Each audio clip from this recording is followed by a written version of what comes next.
So today I thought I would do my own camera bag video. The only downside is that I don't actually have a camera bag anymore. I used to have one, but right now, in terms of what I actually carry around with me, one, I normally just don't need to use one, and or it's just the case of if I am going to use one, for example to carry this lens around, they just aren't big enough to keep hold of everything I have. So instead what I'm going to do is I'm just going to tell you the one that I want to go for, which is the 35 litre Peter McKinnon backpack, which to be fair, all round, even though it's a very expensive at £400, it is something that can at least carry your camera equipment and actually work as a travel bag at the same time. Because one of the biggest issues that I've always had with camera bags is that they're just camera bags. A lot of them don't just allow you to actually use them as a travel bag as well. Now outside of this, the only close thing that I have is that I have a Bellroy sling bag, which I did use when I was on holiday for keeping my camera in and that sort of thing. It just gives you easy access if you want to use it, and just means that you don't have to lug it around and don't have to show other people around you that you've got this really expensive camera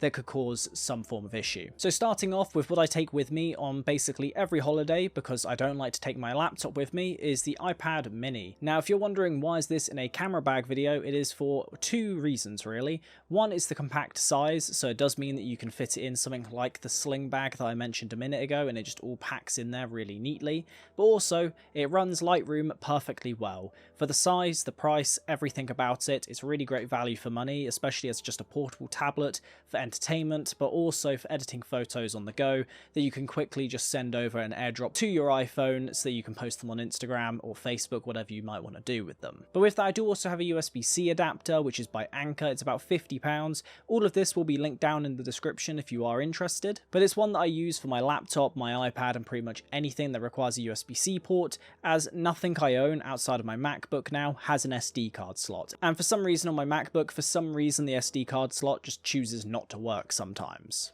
For the camera of choice, I've gone for the Sony a7 Mark III. Now this is very new, and I have made a first impressions video about 2 months ago. It's not a new camera, but it's the case that it's new to me, and I'm now new to the Sony ecosystem instead.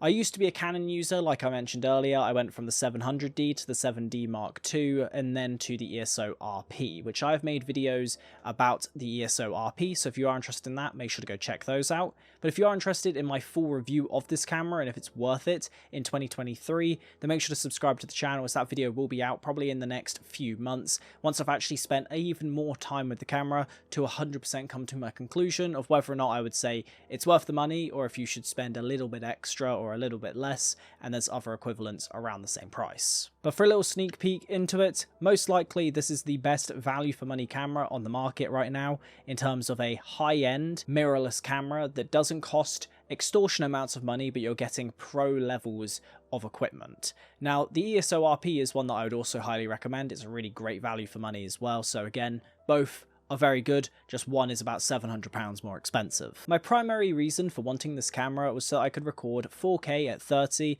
and 1080p at 120. I wanted to do a bit more videography, and I am trying to learn a little bit more over time, and it's just been a great thing to have with this camera, so I can now actually take on more challenges with trying to improve myself in that realm of filmmaking, because I'm not someone who's a big filmmaker. I don't like the word anyway, but it's just a case of learning how to create that sort of thing so I can improve the videos like this and just make them a little bit more entertaining. In terms of the lenses for this camera, I have 4 in particular. 3 were purchased after the fact, 1 is a kit lens. So obviously the kit lens isn't that great. 2 of the lenses are definitely amazing, and then 1 of them is a bit mediocre. Now, my main lens of choice is the one I'm recording with right now, and you'll see some clips of it as well, which is the 85mm f1.8. Now, it's not the G Master variant, and I've made a video about this lens about 2 weeks ago, so if you do want my full thoughts on that lens, then make sure to check out that video. My main 2 reasons for loving this lens is the focal range, and on top of that, the aperture, as the aperture on this goes all the way down to 1.8, as I mentioned a minute ago, but primarily it just allows you to take better looking photos with all of the blur if you're someone who loves that. Personally, I am, but it also allows you to make more cinematic content. So if you want to focus on very, very specific things, it allows you to focus on just that one line, let's say, whilst you're writing, or that one line in a book when you're reading. For me, it is probably the best combo in my opinion, especially for starting out. If I was to say to anyone, I would probably say go for the Sony a7 Mark III plus the 85mm, and you're getting great value for money. Next up though is the 70-200, which is a massive lens, not as big as the 200-600, but yes, it is a massive chunky lens that I used mainly for a recent car photography shoot at the British Motor Show. It was really great to use, and pretty much I got loads of photos like these on screen now of the cars drifting around and that sort of thing. It was really good. I wanted to use the 85mm, but it restricts you, especially if you're wanting to get, you know, the shots where they're a lot further away from where you're standing, so it just gives you a little bit more choice. But also it's a G Master lens, so it is a lot better quality glass inside. I then have this really small lens right here. I believe it's the smallest one that I own with this camera, and it is a 10-18mm lens.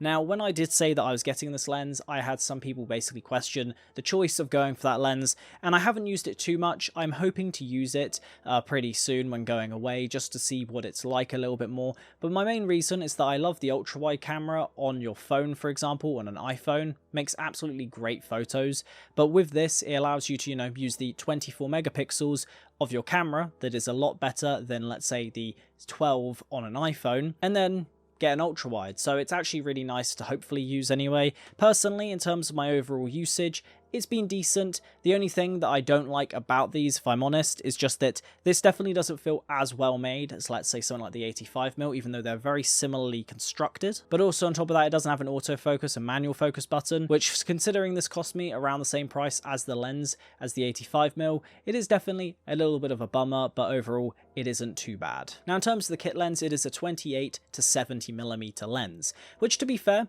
is actually a decent range. Overall, I wouldn't say that it's awful. I'd definitely say if someone is starting out and you've never used, let's say, a 24-105, then that's probably going to be your best starting off point. It was the same lens that I used to have on my Canon ESO RP. However, I'm yet to get it for the Sony, and it will definitely be one of my next set of lenses when I do eventually get some. But overall, it is definitely worthwhile considering I already had this. I was like, you know what? I want one that's going to be great for portraits, which was the 85mm, and it became my favourite lens, and then I wanted more range, so I went for a 70-200. So it's just the case that overall I've pretty much got most focal ranges covered, but I don't necessarily need to go for a 24-105 just yet. Now, I do also have two KNF filters for my 85mm and the 70-200. I bought it for one main reason, and that was the car shoot. And taking photos of cars in general, it just allows you to get rid of some reflections a little bit better. These came in at £50 each, so yes, they are expensive, and they become a lot more expensive depending on how much better you do want to go for. For example, there are some people out there who charge like £300-400 just per one. But for me, the main actual usage that I found of this was at the car show and taking photos of my friend's car as well, as the exposure recently, especially in the UK with how much sunlight there was for about 2 months during the summer, yeah, it was extremely bright, and it meant that you couldn't really drop down to f1.8 and get a photo that was going to, let's say, be blurry with when the car is zooming past, for example, to make it just look a little bit more cooler. So it does mean that you can put this filter on. It just gives you a little bit more of a range, and it doesn't mean that you're just restricted to what you can get directly out the camera. So it's definitely something that I'd say is worthwhile. Then on top of that, I do have an extra Sony battery, which is kind of annoying that I had to pay extra by a lot for just the charger alone and the battery. The battery obviously wasn't too much of a surprise to me. The fact that the battery costs about £50 is about right for most of these mainstream cameras. However, the issue that I found is that this camera does not come with a charger for some reason. You can charge it via a cable plugged into the camera if you want to, but if you want to, let's say, have two batteries on the go, outside of you swapping it out in the morning and then putting the charger back in just to make sure you get that juice in there, it is the case that you're going to have to pay out at least £80 for an official Sony adapter. Obviously, you can get ones that aren't official. I wanted to just make sure that I got the right thing so all connected and there was no issues.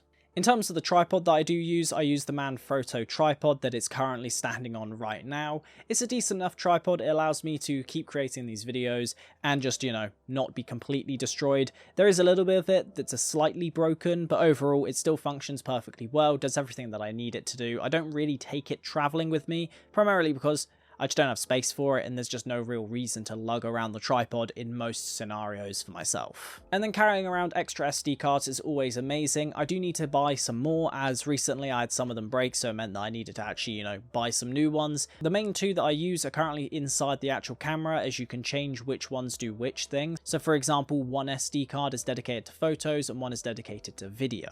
And that is pretty much it in terms of what I would actually carry around with me inside of my camera bag. Now, I'll probably update this video in a few months' time, most likely once I eventually get that bag upgrade, and maybe when I get some more equipment, so you can actually see what the full thing looks like overall. But this gives you a good image into what I kind of carry around with me, but on top of that, you know, the bag that I want to go for in the future and the sort of lenses that I'm looking towards in the future as well. So if you guys do enjoy photography content, productivity and tech videos, I upload every single week on this channel, so if you are interested, make sure to hit the subscribe button for weekly videos as well. And with that being said, I'll see you guys next week. Have a good one.